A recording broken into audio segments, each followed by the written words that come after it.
네, 사랑하는 우리 계명교회 청년 모든 여러분들 반갑습니다.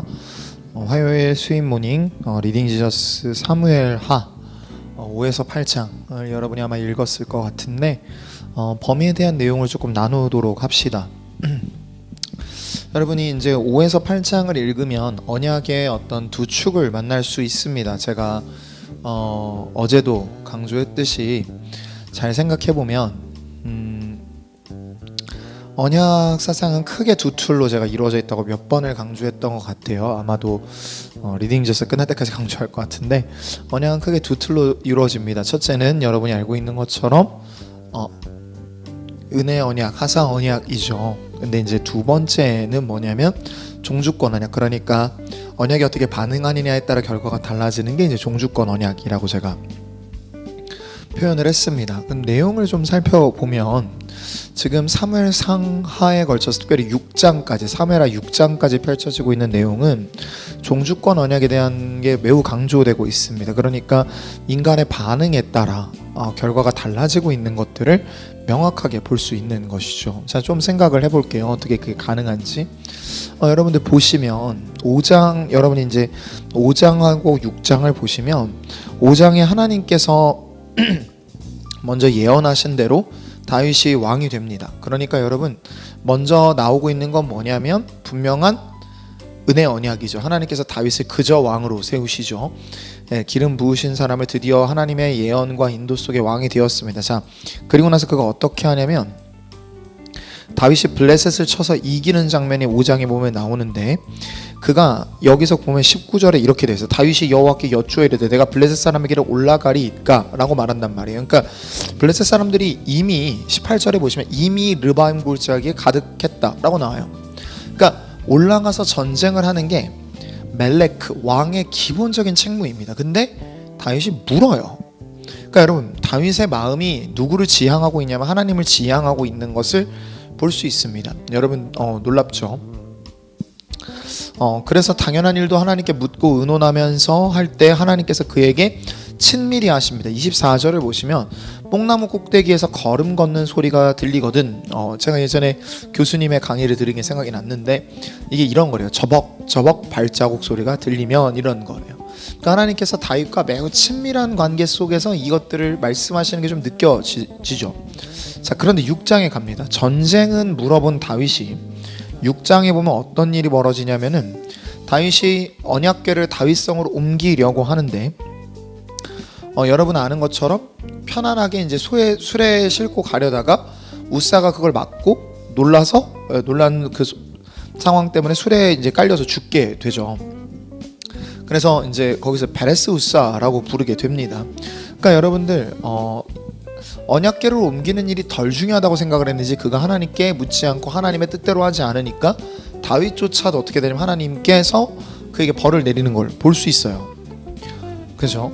그럼 7장에 가보면 또 어떤 언약이 주어지게 되냐면 여러분들이 보시면 7장에 보면 드디어 이제 다윗 언약이라고 부르는 언약이 나옵니다. 그 다윗 언약이 여러분 뭐냐면요, 저는 구약 성경 언약 그 사이에서 가장 중요한 언약이라 생각하고 제자 훈련을 하고 있는 분들은 제가 이거 가지고 한 주 동안, 그러니까 1시간 반이죠. 1시간 에서 2시간 정도 강의를 하는 걸 아마 들어보신 분들이 있을 거예요. 제가 이거를 구약 언약의 절정이다, 제가 이렇게 표현을 하는데 여러분들 잘 생각을 해보면 다윗 언약에서 하나님께서 다윗에게 어떤 은혜를 약속하시냐면, 여러분 잘 생각해 보세요. 여러분 어제 읽으신 사무엘하 1에서 4장을 보시면 이스라엘 땅은 사울의 왕인 이스보셋이 왕이 못 되는 나라입니다. 이해되시죠? 그러니까 누군가의 아들이 왕위를 차지하는 게 당연하지 않은 나라예요. 그런데 하나님께서 솔로몬이 자기를 위해 성전을 짓겠다 하자 네가 할 건 아니고 네 자손이 할 건데 라고 하시면서 지금은 네가 나를 위해서 집을 지어줄 때가 아니다. 그러니까 여러분 성전은 하나님의 집이에요. 그러니까 네가 나를 위해서 집을 지어줄 때가 아니라 내가 너에게 집을 지어줘야 될 때다라고 해요. 여러분 하나님이 지어준다는 집의 의미는 가문을 든든하게 세워주겠다 의미입니다. 그러니까 무슨 말이냐면 하나님께서 다윗 가문을 버리지 않고 왕이 나게 하시겠다라고 하셨고, 그 하나님의 언약은 어떻게 이루어지게 되냐면 여러분이 아는 것처럼 솔로몬, 그리고 이어진 남유다의 왕들의 계보, 그리고 궁극적인 우리의 왕 예수 그리스도를 통해 완성되죠. 그러니까 여러분 무슨 말이냐면 하나님께서 자기 언약에 신실하셨어요.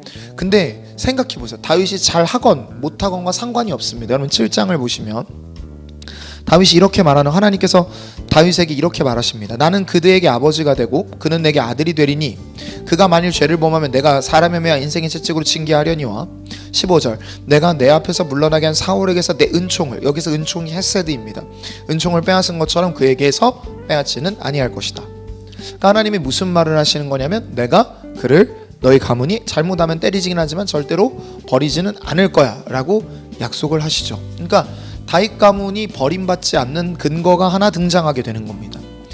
여러분 우리는 예수 그리스도 안에 있는 자들입니다.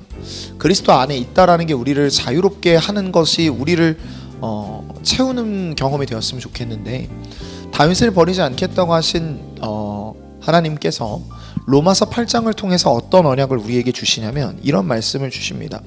그럼 제가 읽을 테니까 한번 들어보시면 좋을 것 같아요. 로마서 8장 후반부에 하나님께서 이렇게 말씀을 하십니다. 누가 우리를 그리스도의 사랑에서 끊으리요? 환난이나 곤고나 박해나 기근이나 적신이나 위험이나 칼이라. 기록된 바 우리가 종일 주를 위하여 죽임을 당하게 되며 더 살당할 양같이 여김을 받았나이다 함과 같은 일. 그러나 이 모든 일에 우리를 사랑하신 이로 말미암아 우리가 넉넉히 이기느니라. 내가 확신하노니 사망이나 생명이나 천사들이나 권세자들이나 현재일이나 장래일이나 능력이나 높음이나 깊음이나 다른 어떤 피조물이라도 우리를 우리 주 그리스도 예수 안에 있는 하나님의 사랑에서 끊을 수 없느니라. 그런데 34절 이렇게 말합니다. 누가 정죄하리요? 죽으실 뿐 아니라 다시 살아나신 이는 그리스도 예수시니 그는 하나님의 보좌 우편에 계신 자요 우리를 위하여 간구하시는 자시니라. 여러분들 우리의 의로움이 우리의 어떤 때문에 주어진 게 아닙니다. 우리가 하나님 앞에서 괜찮은 사람인 이유는 예수님의 보혈 때문입니다. 그게 우리를 절대로 방망하게 내 마음대로 살게 내버려두지 않습니다. 다윗이 은혜를 경험했을 때 하나님께 주님, 여러분이 7장 후반부를 읽어보면 알겠지만 주님 도대체 우리 집이 뭐기에 하나님이 그러십니까? 내가 무엇이기에 하나님께서 이렇게 은혜를 베푸십니까? 라고 감탄합니다. 마찬가지예요 여러분. 우리가 누리고 있는 은혜가 얼마나 놀라운지를 깨닫게 된다면, 하나님의 사랑의 크기가 얼마나 큰지를 보게 된다면 우리는 우리의 죄 앞에 정말로 처절하게 깨지면서도 동시에 은혜가 주는 적절한 자신감으로 말미암아 다시 살아나게 될 겁니다. 여러분에게도 오늘 그런 은혜가 있기를 주님의 이름으로 축복합니다.